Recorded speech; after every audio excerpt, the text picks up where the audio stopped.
Bediüzzaman, bintang penerang bagi zamannya. Seorang manusia, bagaimanapun juga adalah produk zamannya. Zaman emas umat manusia menghasilkan manusia-manusia unggul yang menjadi kebanggaan kita. Lalu ada juga manusia hebat yang muncul dari zaman kegelapan. Tidaklah salah menyebut mereka bintang penerang bagi zamannya.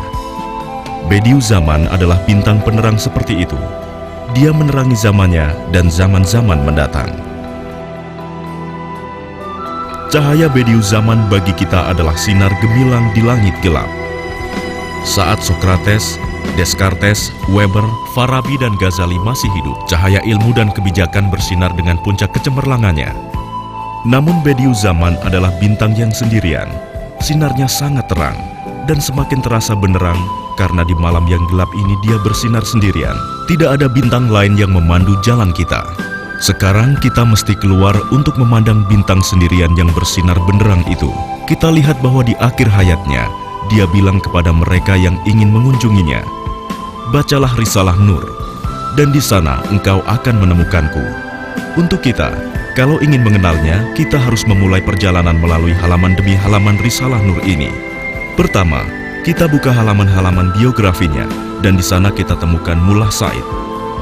Dalam usianya yang sangat muda sekali, dia telah membuktikan kecemerlangannya dan mengajar orang-orang yang biasa mengajar orang lain. Maka kita bisa melihat betapa dia mengungkapkan dengan penuh kepastian bahwa kita harus membuktikan ke seluruh dunia bahwa Al-Quran memiliki obat bagi penyakit yang menyerang dunia timur dan barat. Dia mendiagnosis 3 penyakit parah yang menyerang dunia Islam: kebodohan, kemiskinan, dan konflik. Dan dia menyarankan obatnya yaitu pendidikan, industri, dan kesatuan. Dia memberi suluh bagi beribu-ribu manusia di Masjid Umayyah di Damaskus dan menyarankan obat selanjutnya: harapan, membuang keputusasaan, ketulusan dan kejujuran, cinta, saling mengingatkan, dan persaudaraan atau ukhuwah. Kemudian kita simak buku berjudul Munazarat.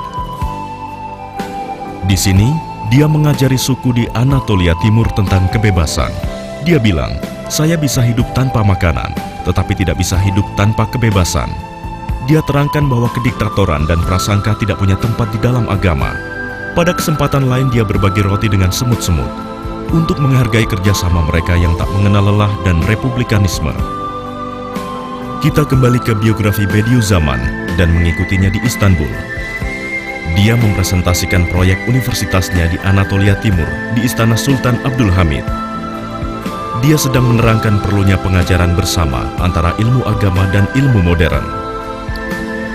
Di pintu hotel tempat dia tinggal tergantung tulisan, "Di sini semua masalah terpecahkan, semua pertanyaan terjawab, tetapi tidak ada yang bertanya." Sepertinya dia bicara kepada dunia. Sekarang kita cermati muhakemat reasoning, dan kita melihat kitab ini memberi dasar bagi penafsiran Al-Quran. Kemudian kita melihat ke isyarat Al-Ijaz, Sign of Miraculousness, dan lihat bahwa kitab ini menjelaskan bahwa penafsiran Al-Quran hendaknya juga ilmuwan, dan penafsiran Al-Quran memerlukan ilmuwan dari semua cabang ilmu.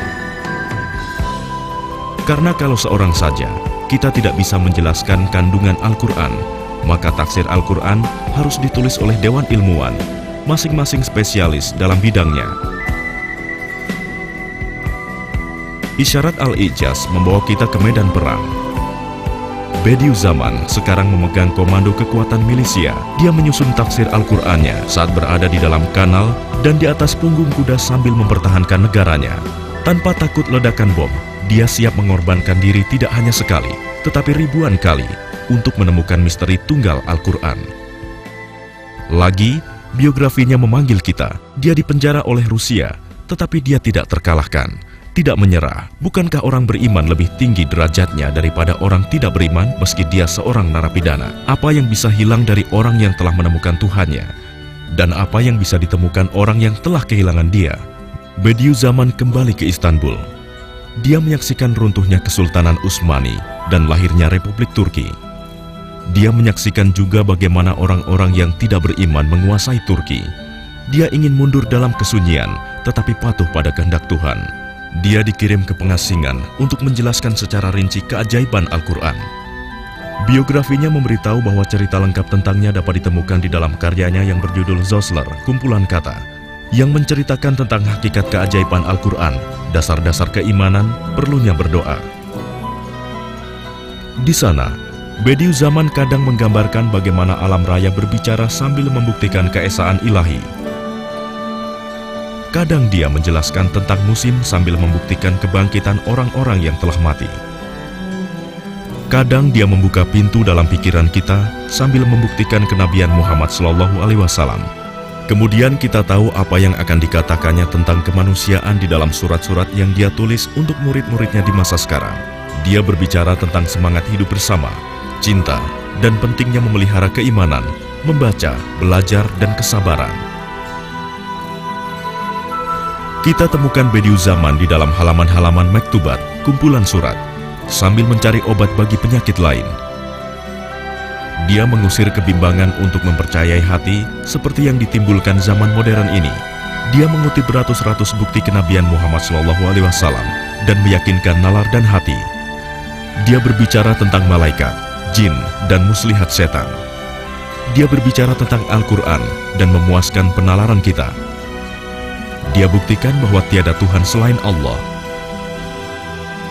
Kemudian, kita lihat bahwa pena kaya Bediüzzaman mulai menulis lem alar, alamat. Di sini, dia berbicara kepada bagian masyarakat yang berbeda. Dia membangun fondasi persaudaraan antara Sunni dan Syiah. Dia menawarkan nasihat kepada mereka yang sakit, tua, pemuda, anak-anak, dan wanita. Dia terangkan berbagai masalah dari ekonomi sampai dalamnya makna sufisme. Sekali lagi, biografinya memanggil-manggil kita. Halaman-halamannya sekarang bercerita tentang pengasingan, diikuti oleh penahanan, penjara, peracunan, dan penyiksaan. Bediüzzaman senang karena para jaksa penuntutnya membaca pertanyaan tentang keimanan, meski dengan kebencian. Dia bahagia karena telah dipenjara, karena banyak narapidana di sana memerlukan ajaran Risalah Nur. Dia tak pernah merasa benci, meski penderitaan paling buruk telah ditimpakan padanya. Pernah suatu saat dia mengacungkan tangan untuk mengutuk mereka yang mencelakakannya, tapi hatinya langsung menjadi lembut demi dilihatnya anak jaksa yang masih kecil. Dengan memaafkan mereka yang berburuk hati kepadanya, dia tunjukkan kasih sayangnya yang mulia. Bediüzzaman dipindah dari satu tempat ke tempat lainnya, dan dari satu ruang sidang ke ruang sidang lainnya, tetapi mereka tak bisa membungkam penanya. Berikutnya adalah kitab Su'alar, Asyu'at. Halaman-halamannya dihiasi pembahasan tentang ketunggalan ilahi, ibadah, dan tanda-tanda akhir zaman.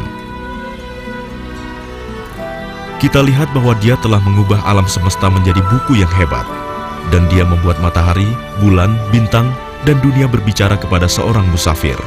Kemanapun musafir pergi, dia akan menerima jawaban yang sama atas pertanyaannya, tiada Tuhan selain Allah. Sekarang kita menengok biografi Bediüzzaman, dan kita temukan dia sedang menangisi mereka yang tak berdosa tewas dalam Perang Dunia II.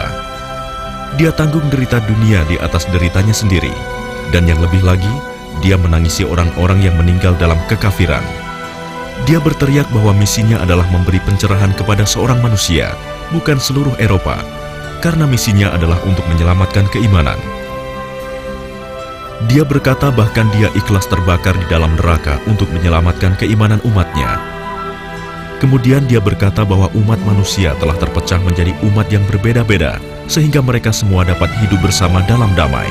Dia katakan juga bahwa Muslim harus bersatu dengan ahli kitab untuk melawan materialisme dan ateisme.